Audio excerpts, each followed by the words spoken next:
back to Bengali Mama. I'm your host, Bengali Mama.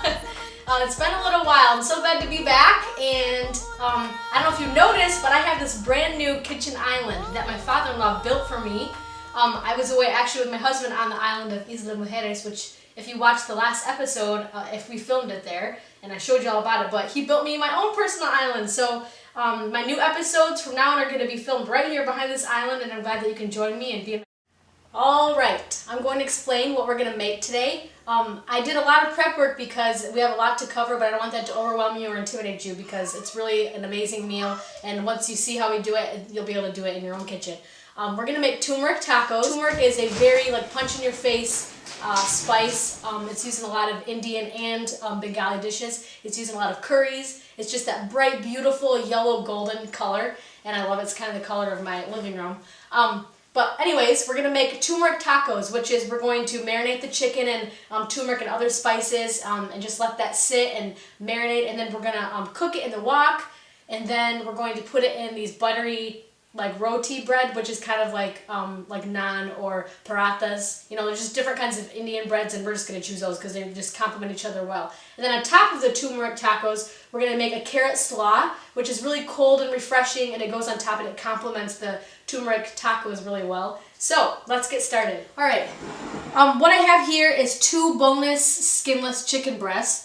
That I cut already into bite-sized pieces. You don't really need to see me do that. If you want a tutorial, I'm sure there's tutorials on YouTube how to cut chicken. I was probably one of those people that looked up that tutorial. So yes, we're going to start with our boneless chicken breast, and then over here, before we even throw in our herbs and spices, we're going to actually, I'm pretty excited, is use this little mortar and pestle here. We're going to take our, this is probably about a bunch of cilantro, which equals to about 1/4 cup, but you can totally eyeball it. And we're going to tear that, and we're going to put that in this little mortar and pestle. My mom actually got me this little mortar and pestle for Christmas, and I was super excited because it's something I've always wanted for my kitchen, but I just haven't justified, you know, going and buying one right then and there. But it definitely should be in every kitchen. And we're going to make a little chunky paste. So we're going to do 1/4 cup of cilantro. We're going to do 2 teaspoons of minced garlic. This is just the basis and the starting of our, our marinade. And then, let's see, we have 2 teaspoons of black peppercorns. I'm going to put those in there. This is the fun part.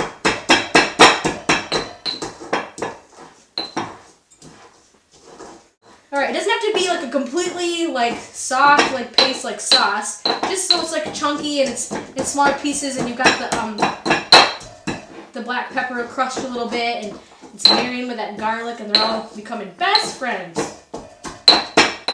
Alright, now that we've got this all pasted up, we're going to put this mixture into our chicken. See, it's just a nice little chunky paste, but it will be able to spread really easily on the chicken once we get all the rest on there.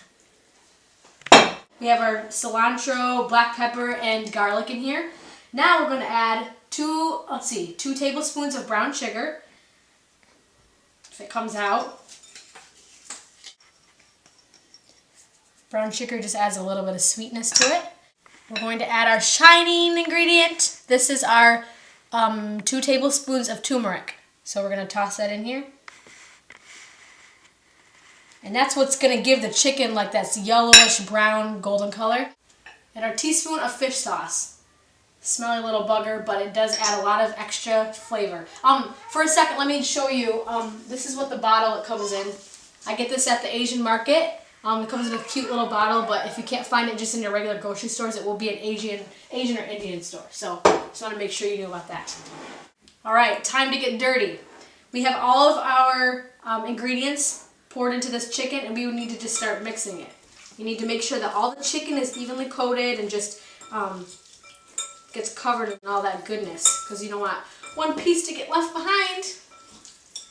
So after we do this, I'm going to put this in the refrigerator, and you need to let this sit probably for about an hour. Longer is better, but an hour is fine, because you just want to let it rest in the spices and really let them soak into the chicken. Now we're going to get started on our slaw, because we put our chicken in the refrigerator and we want that to marinate for a while. So that's a perfect time for you to make your slaw. I did the prep work, but you would be doing this. I'm just going to explain to you. I took 2 large carrots and I grated them with a grater. So you know, like this is your carrot. So that way you're going to get these long, fun, thin pieces because you want it just to be light, not a big old chunk of carrot. Then you're, you know, going to be a mess. I also did, again, maybe 1/2 of a chopped onion. You can do white or red. I chopped that into just finely small pieces. And 1/4 cup of cilantro. So that's all I have here right now, just showing you and just explaining to you because that's going to be, yeah, what we're working with. Okay, I'm going to get a bowl so we can get together this dressing, and we're going to drizzle that over our slaw. My salt. I really love salt and everything. Okay, we have a tablespoon of sesame oil.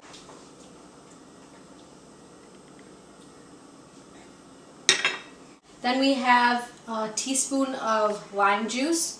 You can do freshly squeezed lime if you have limes on hand, or you can use lime from the little tiny lime-shaped bottle. And then we have a tablespoon of honey. This is going to take a minute to come out. Honey and lime are such a good couple. They go really well together. Alright, fourthly, we have a teaspoon of ground ginger. Get that in there. Okay, let's stir that around a little bit and then we're going to go toast our seeds. Because you want to just make sure the honey, that's a little heavier, you want that to mix with the lime juice and the spices. Yeah. Oh, it smells so good. I smell that sesame oil. I love the smell of sesame oil. It's going to even be more sesame smelling when we toast our sesame seeds. Okay, we're going to let that sit a second. Come on over here and we will go to the stovetop to toast our little nuts. Okay, I have I think this is 2 tablespoons of sesame seeds, and then these are actually dry roasted salted nuts, but we're going to do them again because we want to bring out the aroma and the flavor and the toastiness of these nuts. So I got a little tiny pan, bing! And we're going to put that on medium heat. Now, when you're toasting nuts, you have to be super careful because they can burn really easily, and I've done that plenty of times with almonds trying to make other salads, so you just always watch them. And I'm going to do them at the same time, but it's not that big of a deal. Toasting these nuts doesn't take very long. You just want to open up the flavor, open up the aromas, and when you can start smelling them, then you'll know that they're pretty much done. You can smell the sesame. That's just a really strong, beautiful smell. Alright, let's turn off the heat. Come back over here. I'm going to set these nuts down because we want to put our dressing on first before we put on our nuts. We're just going to drizzle that on there. It's not very much, but a little goes a long way. This is going to be a perfect accompaniment to our tacos. Kind of reminds me of the pulled pork tacos that I made in a different episode, except we have different Indian components. Alright, now we're going to drop the nuts. And all this together anyway, so it's okay if it's not on perfectly. Alright, I just tossed those in. It's okay if they're not presented beautifully yet. We're going to make it pretty at the end because we're going to toss it all still. Alright, let's toss it. Now, I just do it with my hands because I feel like hands are the best tools to get everything married in there. You can use a fork. It's just going to get everything coated in that glorious dressing. And the seeds are going to add that beautiful crunch. Cilantro, I love cilantro. We just usually buy it by huge bunchfuls, and I try to use it really fast. Oh, tip! If you want to store your cilantro, I found that once you take it home from the store, if you put it in a Ziploc bag and make sure that it's kind of padded dry, it lasts for like about 2 weeks. And it used to not last me at all. I used to do it at room temperature, like in a cup of water. That was dumb. I didn't know. See, we're learning. We all learn together at the same time. See this little teeny jar? My father-in-law made this custom-made salt jar just for me. If you're ever looking for a... So just a sprinkle of salt on there. I just didn't want to forget that. Okay, now that's complete. All right, our salad is finished. We're going to let this sit. You can refrigerate this while you're waiting for your chicken to finish marinating. I'm going to clean up here, and then when we come back, we're going to get started on our chicken, getting the old wok fired up, and that will be the fun part. And then again, like I said before, hopefully it will all come together.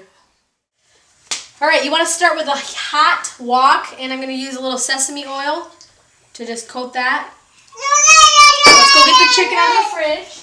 All right, we have our chicken. It's been marinating, and like now it's already taken on that color, which is kind of crazy, like a little more dull yellow, but it's going to get nice and vibrant. We're going to toss it in here in our hot wok. Careful not to burn yourself. We're going to cook this. You want to cook this till it's cooked throughout. Cook. Oh, and in the meantime, we can do this. We also can come next door to this pan because we're going to fry up just warm up our roti. Do you hear that little noise? Little baby Nora down here. So, I'm a mom in a kitchen. I'm sure if you are a mom in a kitchen, you can relate to those sounds. So, sorry, just try to ignore them. If you don't normally have kids in your kitchen, just focus on the food. Alright, I'm going to let this be cooking, and I'm going to go get the roti, and we're going to fry that up, okay? For now, I have to buy these frozen. Maybe when I'm a little bit better at cooking, when I get better and learn more, I can make these myself. But for now, I'm happy with these. So, I'm going to take your little paratha, roti, either one is fine, and take it frozen. We're just going to put it in our thing, in our pan, sorry. So you're just going to be moving back and forth from your chicken, making sure that it's just getting moved around and cooking throughout, and also watching these. We're gonna fry them on either side, and so they'll just get a nice golden toasty color. All right, for these little guys, I forgot to tell you how long you should do it. You want to do it for about 3 minutes, and just every 30 seconds turning it over on either side. I might have left this one on a little bit, but it's gonna just be a golden color. Make sure the heat isn't too crazy high. This chicken's coming along really well. Got that yellow, golden color. The flavors are really starting to come out up through my nose. Okay, let's turn this off. Now, I think that I forgot to sprinkle this with salt too when we were marinating, so I'm just going to sprinkle it now. Because I like that. So that's done, and then we're going to finish our last little paratha. Nice and moldable and golden and delicious. Let's plate up our chicken.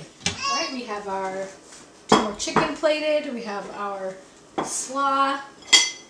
And we have our taco bread, which is really roti if we're going to do it Indian style, Bengali Mama style. So let's assemble these. We're going to take our little roti, which is super buttery and flaky. These are really good. These are little teeny baby guys because we want a taco. So we're going to spoon our chicken in. You don't want to put too much. I know you want to put in a lot. Alright, then we're going to put the slaw on top. Oh man. This is going to be fireworks of flavor in your mouth. Alright, should we take a bite? This is your finished taco. Take one look at it because this is the last you're going to see of it.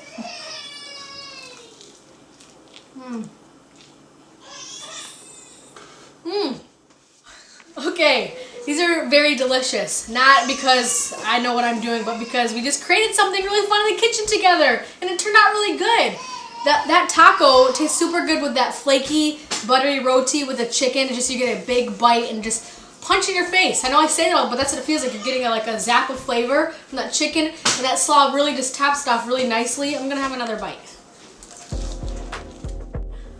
My mouth is empty. I told you I wouldn't see it again. Thank you again so much for watching this episode of Bengali Mama and our making of the turmeric chicken tacos. Please join me again sometime. It's such a joy for me to have you in my kitchen, and I really appreciate all the views and you watching. Oh, one more thing. My husband had requested when I made these before, he requested for a sauce or a drizzle that can go on top of the tacos, and I argued with him thinking it doesn't need anything extra because you have a lot of flavor right here. But for you out there who maybe want a little extra, there is on my blog, which is all the directions if you didn't get all of it here while I was doing it for you, jkenglishsessions.blogspot.com. You'll find at the very bottom, you'll find a little recipe for just a drizzle, just like an Asian, I think it's like an Asian ginger, creamy drizzle. So that's just for you guys if you want that too. But anyways, thanks so much for watching. I'll be back a whole day. हो गई यार सजना वे सजना ओ सजना मेरे यार सजना वे सजना